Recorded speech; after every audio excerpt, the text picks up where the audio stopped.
Alright, today we're going to compare Makita's line of track saws to the reigning champ, Milwaukee.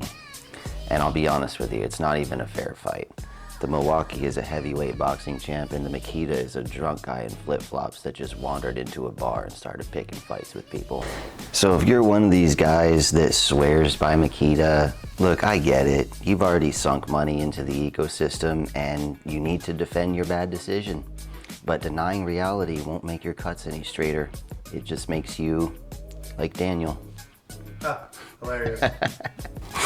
By the end of this video, you're gonna wonder why Makita even showed up to this fight. So this is how it went down for me. The first saw that I ever bought was the corded Makita, and I hated it. And I thought to myself, gee, maybe the reason why I hate this tool so much is because it's a corded tool. We all know corded tools are for losers, just saying. So I decided to switch to the cordless one. I had the same problem on both tools. Let me show you exactly what it is.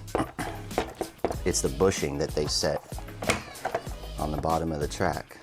You have this little knob here, okay? And it allows you to kind of tighten this bushing. And the thing is, this is a round plastic bushing and it wears out after a few cuts so that it won't sit flat no matter how tight you make it. The same problem happens on this saw. And if you look closely, you can actually see the flat spot where it's worn out. So not only does it want to kind of roll as it's coming into contact with the track, but it really just messes everything up. The effect of this crappy mechanism is that when you put the track, or when you put the saw on the track, it'll actually wobble just a tiny little bit. And if you're only cutting plywood for framing or something like that, it may never be a problem. But if you're doing more precision work, like cabinets or anything like that, countertops is where I notice this problem, then it's going to be a problem. Milwaukee solved the problem completely, because on the bottom, rather than having those little plastic bushings, they have this kind of plastic guardrail here, and you turn this wheel right here, and it actually presses that guardrail into the track at the perfect thickness, so you'll never have any wobble when you're running this thing on the track. Huge difference. That's the main reason why I only use this saw. All the other features are probably pretty much the same. They probably have the same amount of power and they both got the angle settings and that kind of thing. Just that one problem with the track is enough to say that this one is way, way better than the Makita. Really, the only good thing about the Makitas is the price. They're about half the cost of the Milwaukee, and I know exactly why. It's because of what I just told you. Another thing is, with the depth gauge, right? On the Makita, you have to unscrew this thing, and then you have to re-screw it. And the act of re-screwing it is almost always gonna set your depth off slightly.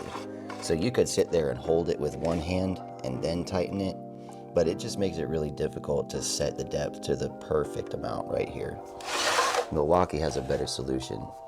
You just press the thumb and then you move the depth gauge wherever you want, and then when you let go, it doesn't want to move as much. It may still move a little, but nothing like what the Makita is doing. Now, don't be fooled into thinking that the Makita has more power just because it has 2 batteries on it. I kind of thought that at first, but the reality was the Milwaukee with 1 battery is just as powerful as the Makita with 2.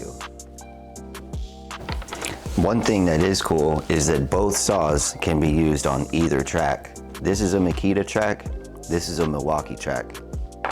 You can see that it fits perfectly on both.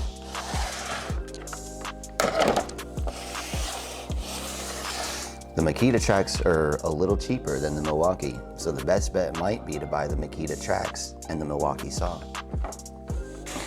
So if you know anybody that still swears by Makita tools, send them this video and do yourself a favor. Stop loaning them your tools, because clearly they can't be trusted with money, wood, or sharp objects. Let me show you how we're gonna handle this situation. What are you doing? Nothing. I'm not doing it. Saws. I don't give a fuck. I'll take those.